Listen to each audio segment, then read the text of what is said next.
Está grabando. Vamos a compartir pantalla, que es esto.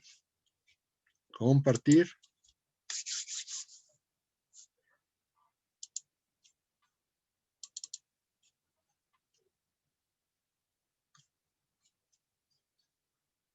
Ok, y estamos aquí. Ok, bueno. Voy a tratar de hacerlo más amplio.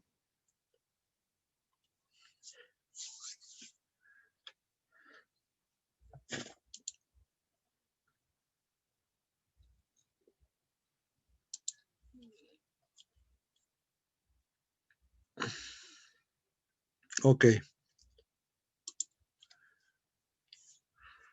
Uriel Espíndola. Ay, Espíndola. Ok. ¿Sí lo están viendo, niños? Sí. Okay. Sí, profe. Bueno. Ustedes verán que la imagen es de un pirata, pero un pirata muy especial, no como los veíamos nosotros, que siempre tenían el parche en el ojo, el perico en el hombro y la pata de palo. Este también tiene pata de palo y tiene todos los atributos de un pirata, pero pues su perico en el hombro es una camarita de video y usa computadora. Efectivamente, la piratería ha sido un delito marítimo por excelencia que ha estado en la vida internacional desde hace muchos, muchos, muchos años.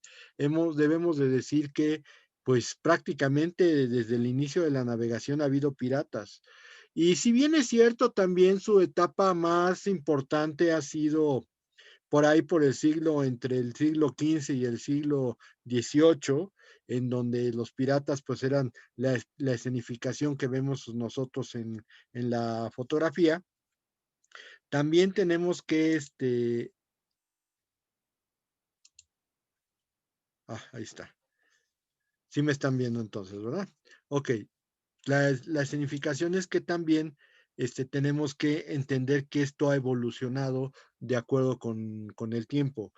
Hay que ser precisos, o sea, en los últimos reportes de organismos internacionales, principalmente la Organización Marítima Internacional, los casos piráticos, los acontecimientos piráticos que se dan en el alta mar son cerca de 400 al año. O sea, dicho sea de paso, es casi uno. El año son 365, es casi uno por día. Y eso quiere decir que técnicamente sí estamos teniendo problemas con la piratería. La piratería es un delito típicamente marítimo y típicamente internacional. Se llamó la atención de la Corte Penal Internacional de que se integrara como uno de los tantos delitos que debían de ser juzgados por ella. Sin embargo, a la fecha no se ha hecho esa situación, pero el convenio de Montego Bay sí habla de piratería. ¿Qué es el acto de piratería? El acto de piratería es el acto violento que se lleva a cabo en contra de una embarcación, en contra de las personas que van en la embarcación, llámese tripulantes, llámese pasajeros, cualquier persona que se encuentre a bordo del barco, contra la mercancía que lleve el barco o también contra el barco mismo. La respuesta a estas situaciones es muy sencilla. La verdad es que, ¿cómo podríamos nosotros pensar en que, en que puedan llegar las personas a su destino si el barco es dañado y se puede ir a pique? Obviamente, si se va a pique, pues por muy buen nadador que seas en el mar, seguramente puede llegar a suceder una tragedia. Entonces, dañar el buque es un acto pirático. Y por lo tanto, en ese sentido, la idea es el ejercicio de violencia contra personas a bordo del barco, ya sean pasajeros o tripulación, contra las mercancías que lleva el barco o bien contra el barco mismo. Esa es la idea de la piratería. Ahora bien, este obviamente es un delito típicamente marítimo. De ahí se han agarrado muchas otras áreas para hablar siempre de piratería como una especie de sinónimo de lo ilegal.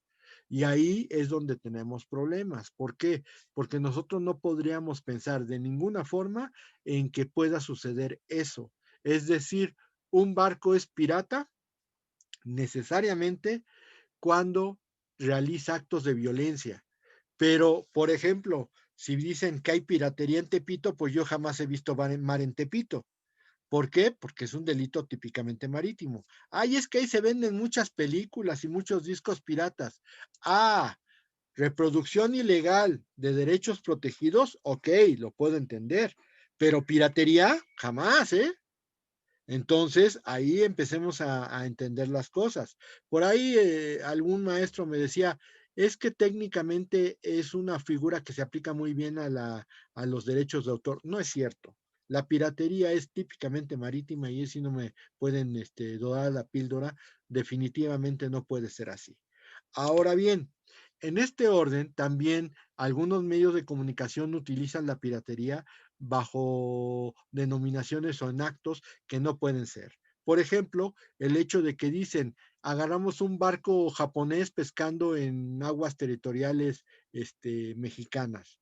Pues señores, eso no es para nada un acto de piratería. Eso es un vulgar robo. Y como vulgar robo ahí se tiene que quedar, pero no es definitivamente un acto de piratería. A los pobres pececitos no les ponen una ametralladora y les dicen que salten al barco. No, caen en la red y se llevan la red, pero eso no es un acto de piratería. Por lo tanto, es un vulgar robo porque en esas aguas solamente el Estado ribereño es el que tiene derecho de protección. Lo que sí tiene el convenio de Montego Bay es una asimilación. ¿Asimilación en qué sentido? Bueno, hay actos en los cuales se considera que son equivalentes a la piratería y, por ejemplo, se menciona, uno, cuando alguien de la tripulación, el propio armador o alguien de los pasajeros permite el abordaje de los piratas. Eso es una asimilación. Tú no puedes decir, es que yo nada más les abrí la puerta, pues les abriste la puerta, pues es un acto de piratería.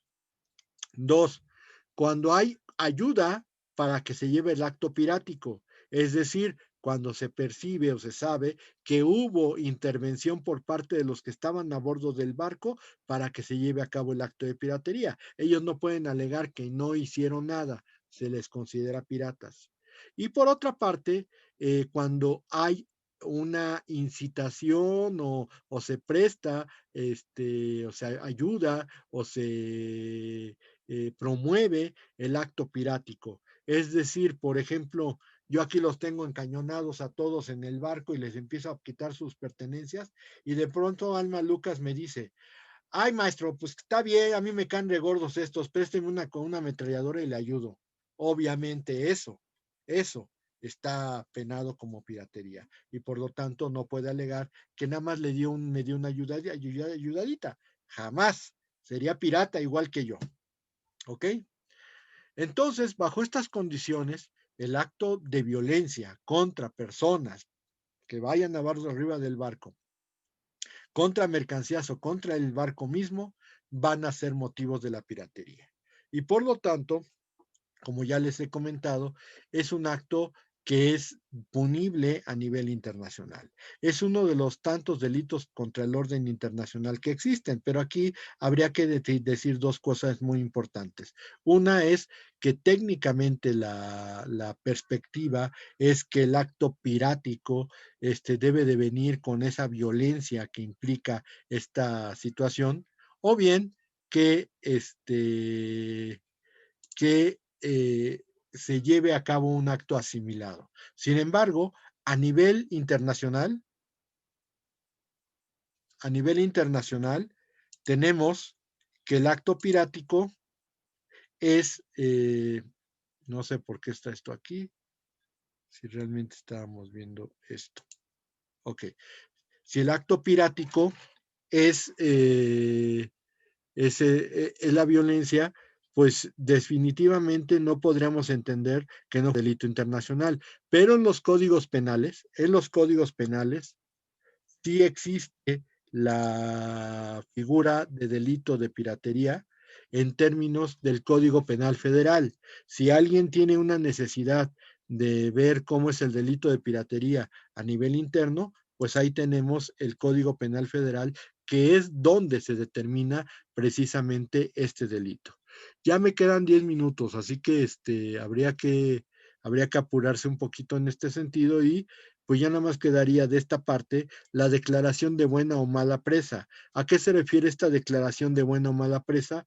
Pues saben ustedes que cuando se encuentra a un barco con alguno de los motivos por los cuales se pueden apresar en alta mar, se tiene que llevar al territorio del Estado. Y en el territorio del Estado se debe de generar un tribunal de presas. En nuestra Constitución, el artículo 73 dice que el Congreso de la Unión va a ser el que va a determinar si es buena la presa o mala la presa. Y obviamente entonces el Congreso de la Unión se tiene que constituir como tribunal de presas, declarar si es buena o mala la presa, y si es buena, el Estado se queda con el barco y castiga a los delincuentes. Si no si es mala presa, entonces existe la obligación por parte del Estado de indemnizar al armador con todo lo que se hubiera generado con la explotación del barco en términos de lo que establece el convenio de Montego Bay y los tabuladores que tienen las empresas armadoras sobre cuánto cuesta la hora o el día o incluso el mes de no explotar sus barcos. Esa sería la perspectiva respecto a el acto pirático. ¿Ok? Bueno, entonces, como nada más voy a poder llegar hasta aquí, hay otro tema, vamos a entenderlo porque es la parte siguiente, que es la plataforma continental. Nosotros habíamos comentado que la zona económica exclusiva es una franja de mar de 200 millas náuticas. Ya habíamos puesto incluso hasta el mapita, si ustedes recuerdan. Bueno, hay una posibilidad de que esas 200 millas náuticas se conviertan en más. Y eso es con la plataforma continental. La plataforma continental puede tener varias alternativas. Una es que los estados se pongan de acuerdo sobre cuánto debe de medir la plataforma continental. Nosotros tenemos una ventaja, por ejemplo, en el Golfo de México, porque ahí hay yacimientos de petróleo. Y entonces Estados Unidos y México se pusieron de acuerdo para determinar una plataforma continental que sea beneficiosa tanto para Estados Unidos como para México en la zona del Golfo de México. Entonces, esa es una forma de determinar la plataforma continental. La otra es que si llegamos a las 200 millas náuticas y de pronto vemos que entre el suelo del fondo marino y la superficie del agua, o sea, lo que es la parte de arriba del mar, no rebasa más de 150 metros de isóbata, o sea, no existe una distancia más de 150 metros, entonces se puede ampliar la plataforma continental hasta 150 metros más, hasta que ya empecemos a sentir que ya empezó a caer el talud. Y eso implicaría que puede haber países que puedan tener hasta plataformas continentales o zonas de explotación de 350 millas náuticas, o sea, además de las 200 normales, y habrá países que no las puedan tener porque no les favorece la geografía. Lo normal es que determinen su zona económica exclusiva, pero si tienen estas ventajas que les da la naturaleza, se pueden extender hasta 350 metros más. Esto quiere decir que pueden tener una zona de explotación de 350 millas marinas. ¿Ok? Miren, hasta vino don Cangrejo aquí a bailar en el mar, miren. Aquí está don Cangrejo. Ok, bueno, voy a cortar porque ya se nos está acabando el término de la sesión y voy a abrir una sesión de inmediato. Creo que ya ha de haber subido el video. Entonces, voy a cortar y voy a prender inmediatamente la sesión para que terminemos con el tema. Hoy se acaba, hoy se termina, ¿ok? Muy bien, bueno, entonces ahorita nos vemos.